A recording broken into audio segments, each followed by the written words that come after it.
அனைவருக்கும் வணக்கம். இன்னைக்கு வீடியோவில் நம்ம எதை பற்றி பார்க்க போகிறோம் அப்படின்னா, சிவனுக்கு உரிய ராத்திரி அப்படின்னா சிவராத்திரியை சொல்லலாங்க. ஆண்களுக்கு சிவராத்திரி அப்படின்னும், அம்பாளுக்கு நவராத்திரி, அதாவது 9 ராத்திரிகள் உள்ள ராத்திரியை நவராத்திரி அப்படின்னு நம்ம வழிபட்டுட்டு வரோம். மகா சிவராத்திரி திருவண்ணாமலையில தோன்றியிருக்கு அப்படின்னே சொல்லலாங்க. சிவபெருமான் வீற்றிருக்கக்கூடிய பஞ்சபூத ஸ்தலங்கள்ல ஒன்றான அக்னி ஸ்தலமாக திருவண்ணாமலை சிறந்து இருக்கு. சிவபெருமானின் நாளாக கொண்டாடப்படும் சிவராத்திரிக்கு தனி சிறப்பு இருக்குன்னே சொல்லலாங்க. குறிப்பா இந்த மகா சிவராத்திரிக்கு அப்படின்னு ஒரு தனித்துவமான வரலாறு இருக்கு. முக்கியமா இந்த சிவராத்திரி வரலாறை பத்தி நம்ம தெரியாம கிடையாது. நிறைய விஷயங்கள் நம்ம இந்த வரலாற்றை பத்தி தெரிஞ்சிருப்போம். இதையும் தாண்டி இந்த சிவராத்திரி விரதத்தை நம்ம எப்படி கடைபிடிக்கணும், அன்றைய தினம் சிவலிங்கம் வைத்திருக்கிறவங்க சிவலிங்கம் இல்லை, வீட்டில் சுவாமி படம் தான் இருக்கு அப்படின்னா எளிமையான முறையில் நம்மளுடைய வீட்டில் எப்படி வழிபாடு செய்யணும் அப்படின்றத பற்றி தான் இந்த வீடியோவில் முழுமையாக தெரிஞ்சுக்க போகிறோம். வீடியோ யூஸ்ஃபுல்லாக இருக்கும், ஸோ ஸ்கிப் பண்ணாமல் பாருங்கள். அதுக்கு முன்னாடி உங்களுக்கு சிவனை பிடிக்கும் அப்படின்னா இந்த வீடியோக்கு ஒரு லைக் பண்ணிவிட்டு மறக்காமல் கமெண்ட் பாக்ஸில் ஓம் நம சிவாய போச்சு அப்படின்னு சொல்லிட்டு 3 முறை கமெண்ட் பண்ணுங்கள். நீங்கள் பார்த்துட்டு இருக்கக்கூடிய சேனலை இன்னும் சப்ஸ்கிரைப் பண்ணாமல் இருந்தீங்கன்னா மறக்காமல் சப்ஸ்கிரைப் பண்ணிக்கோங்க. கூடவே இருக்க பெல் ஐக்கானையும் மறக்காமல் கிளிக் பண்ணுங்கள். இப்போ தான் நம்ம போடக்கூடிய வீடியோ உடனுக்குடனே நோட்டிஃபிகேஷன் மூலியமாக உங்களுக்கு வந்து சேரும். ஸோ இப்போ வாங்க வீடியோக்குள்ளே போகலாம். பொதுவாக சிவராத்திரி அப்படின்றது சிவ பக்தர்களால் கொண்டாடப்படக்கூடிய ஒரு நாள் தான். சிவராத்திரி அப்படின்னா சிவனுக்கு மிகவும் மங்களகரமான இரவு அப்படின்னு பொருள் இருக்கு.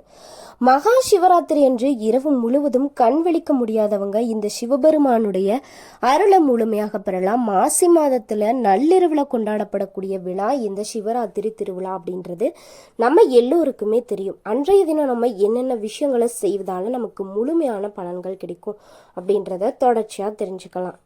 பொதுவாக ஆன்மீக சிந்தனை இருக்கிறவங்க எல்லாருமே மகா சிவராத்திரி என்று சிவனின் திருவரிகளை சரணடைய வேண்டியக்கூடிய அற்புதமான விரத நாளாக தான் இருக்கு. மகா சிவராத்திரி விரத சூட்சுமத்தை தெரிஞ்சுக்கிட்டு விரதம் இருந்து எப்படி வழிபடணும், என்ன விஷயங்களெல்லாம் செய்யணும், என்ன விஷயங்களெல்லாம் செய்யக்கூடாது அப்படின்றத தெரிஞ்சுக்கிட்டு தான் நீங்கள் விரதத்தையே கடைபிடிக்கணும்.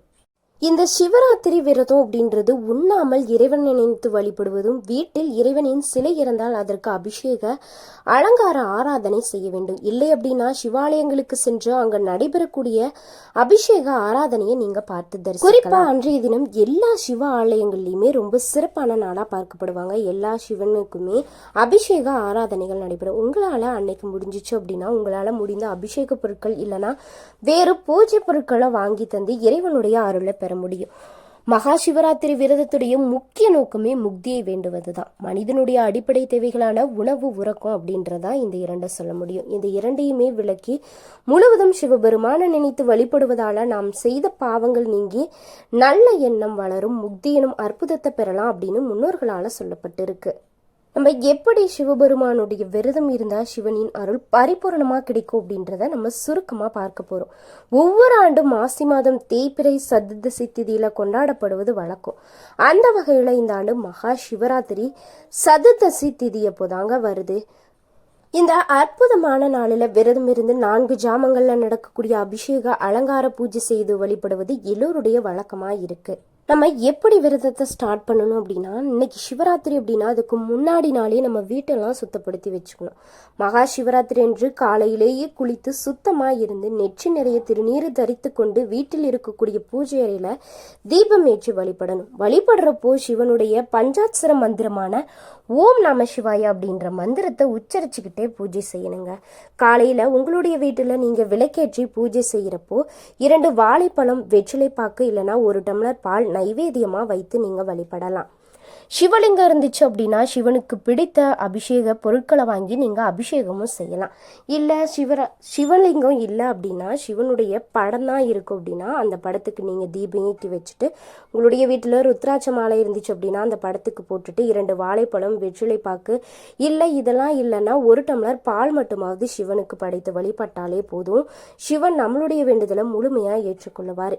இப்படி மகா சிவராத்திரி தினத்தில் காலை, மதியம், இரவு இப்படி 3 வேளையும் உணவு உணவு சாப்பிடாம இருந்து இரவுல கண் விழித்து சிவபெருமான வழிபட்டு 4 ஜாம பூஜைகள் செய்து வழிபடணும். உங்களுக்கு உடல்நல பிரச்சனை ஏதாவது இருந்துச்சு அப்படின்னா அதை நீங்க சரி செய்துக்கிட்டு தான் விரதத்தையே நீங்க ஆரம்பிக்கணும். அதுதான் ரொம்ப முக்கியமான விஷயம்.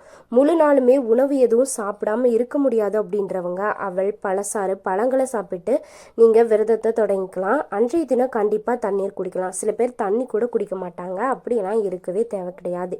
சிவராத்திரி தினத்துல வீட்டுல இறைவனுக்கு பூஜை செய்வதோடு அன்றைய தினம் இரவுல சிவாலயங்களுக்கு சென்று அங்க நடக்கக்கூடிய 4 ஜாம பூஜைகளை தரிசித்து செய்து வழிபடுவது தான் ரொம்ப ரொம்ப அவசியமான ஒரு விஷயம் அப்படின்னு சொல்லலாம். நீங்க உங்க வீட்டுல பூஜை செய்யறப்போ உங்களுக்கு தெரிந்த சிவபுராண பாடல்களையோ சிவனுடைய மந்திரங்களையும் நீங்க சொல்லி வழிபடலாம். மகா சிவராத்திரி தினத்துல குறைந்தபட்சம் ஒரு வில்வ இலையாவது சிவபெருமானுக்கு அர்ச்சித்து வழிபடணும். சிவனுக்கு ரொம்ப பிடித்த இலை அப்படின்னு சொன்னா நம்ம எல்லோருக்குமே தெரியும், அதுதான் வில்வ இலை. நீங்க அன்றைய தினம் உங்களுடைய வீட்டுல சிவபெருமானுடைய படம் இருந்துச்சு அப்படின்னா அந்த படத்துக்கு முன்னாடி நீங்க 3 வில்வ இலைகளை வைத்து அதற்கு மேல குங்குமம், சந்தனம் போட்டு வைத்து நீங்க தீபம் ஏற்றினாலே போதும். நம்ம வீட்டுல ஏதாவது ஒரு கெட்ட சக்தி இருந்துச்சு அப்படின்னா கூட கட்டாயம் நீங்கிரும். இந்த சிவராத்திரி தினத்துல இப்படி வில்வ இலையை வச்சு தீபம் ஏற்றினாலே போதும், நம்மளுக்கு அவ்வளவு நன்மைகள் கிடைக்குங்க.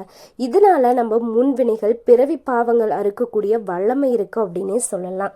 இது மட்டும் இல்லாம சிவனுடைய துதியும் சிவ ஆராதனையும் அனைத்து நன்மைகளையுமே தரக்கூடியது அப்படின்னு சொல்லலாம். சிவாலயங்களுக்கு சென்று 4 ஜாமங்கள்ல சிவனுக்கு நடைபெறக்கூடிய பூஜைகளை தரிசிக்கலாம்.